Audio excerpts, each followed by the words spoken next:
ঠিক গত বছর পর্যন্ত নাথিং এমন কিছু করছিল না যা খুব আলাদা বলা যায়। ফোনে ছিল ঝলমলে লাইট, ট্রান্সপারেন্ট ডিজাইন, একদম জেনজি স্টাইলের এনার্জি। কিন্তু এই বছরে নাথিং যেন একটু অন্যরকম কিছু করে ফেলেছে। এবার আর সেই আগের গ্লিপ লাইট নেই অতিরিক্ত ঝলমলে ডিজাইন, তার বদলে এসেছে নতুন গ্লিপ বার, আর ক্যামেরায় যোগ হয়েছে হ্যাসেল ব্লাড ফিল্টার। মানে নাথিং যেন 2026 সালে উঠে পড়ে লেগেছে। এখন আর শুধু ডিজাইনের কথা না, এবার পাচ্ছেন বড় পেরিস্কোপ ক্যামেরা, ইওএস 3.1 স্টোরেজ আর আগের থেকেও বড় ব্যাটারি। তাহলে প্রশ্নটা হচ্ছে, নাথিং কি সত্যি 4A সিরিজে নতুন কিছু করতে পেরেছে? আর দামটা কেমন রাখা হয়েছে? আর সবচেয়ে বড় কথা, পেরিস্কোপ ক্যামেরা দেওয়ার পর নাথিং কি অবশেষে 4A সিরিজের ক্যামেরা ঠিক করতে পেরেছে? আমি সত্যি খুবই উত্তেজিত।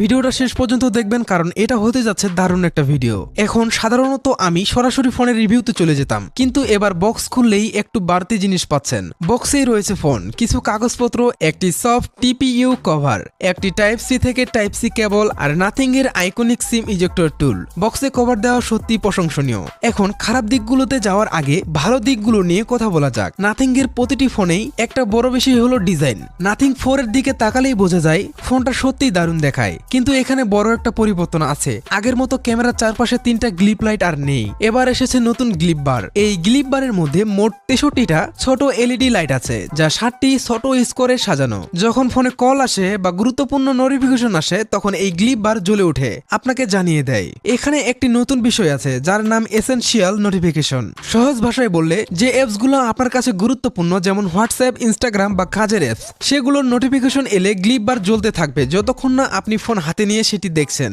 আর অন্য সাধারণ নোটিফিকেশন এলে শুধু একবার ব্লিঙ্ক করবে, তারপর বন্ধ হয়ে যাবে। এছাড়াও নতুন একটি লাল স্কোয়ার লাইট রয়েছে, যা ভিডিও রেকর্ড করার সময় ব্লিঙ্ক করবে।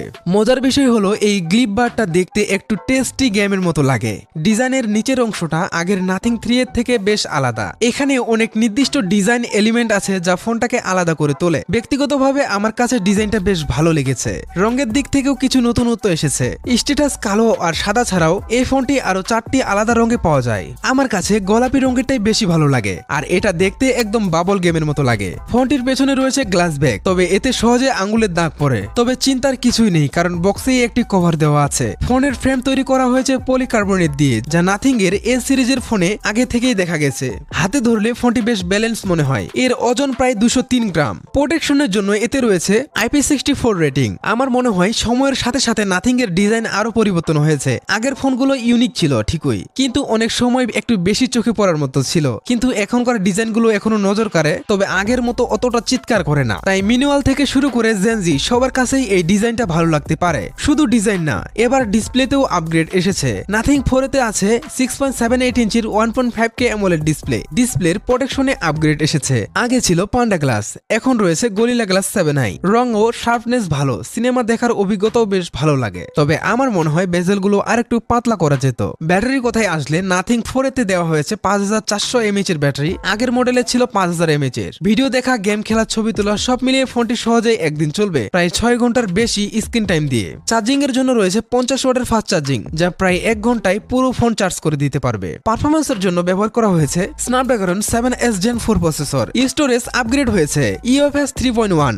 এন্তত বেসমার্ক ফোনটির প্রায় 11 লাখ। গেমিং এর ক্ষেত্রে BGMI 120 FPS পর্যন্ত খেলা যায়। সফটওয়্যারের দিক থেকে রয়েছে নাথিং OS 4.1। এখানে পাবেন ক্লিন, বিজ্ঞাপন মুক্ত অভিজ্ঞতা, মনোক্রোম আইকন আর স্মুথ অ্যানিমেশন, সব মিলিয়ে আলাদা একটা অনুভূতি দেয়। ক্যামেরার কথায় আসলে, নাথিং 4 এতে রয়েছে ট্রিপল ক্যামেরা সেটআপ। সবচেয়ে বড় আপগ্রেড হলো পেরিস্কোপ টেলিফোটো ক্যামেরা। এই ক্যামেরার মাধ্যমে 3.5x অপটিক্যাল জুম পাওয়া যায়। ছবির ডিটেলস, রং এবং HDR আগের থেকেও অনেক ভালো হয়েছে। এমনকি 7x জুমেও শার্পনেস ভালো থাকে। ভিডিও রেকর্ডিং করা যাবে 4K 30 fps এ। সেলফি ক্যামেরায় সর্বোচ্চ 1080 60 fps ভিডিও রেকর্ড করা যাবে। দামের কথা বললে, নাথিং 4 এ শুরু হচ্ছে প্রায় 50,000 টাকার কাছাকাছি। সবশেষে বলা যায়, নাথিং এবারে সত্যিই কিছু একটা করেছে। শুধু ডিজাইন নয়, এবার পারফরম্যান্স, ক্যামেরা এবং ব্যাটারি সব জায়গাতেই উন্নত হয়েছে। কিন্তু 40 থেকে 50,000 টাকার বাজেটে এই ফোনটা সত্যিই কি শক্ত প্রতিযোগিতা তৈরি করতে পারবে?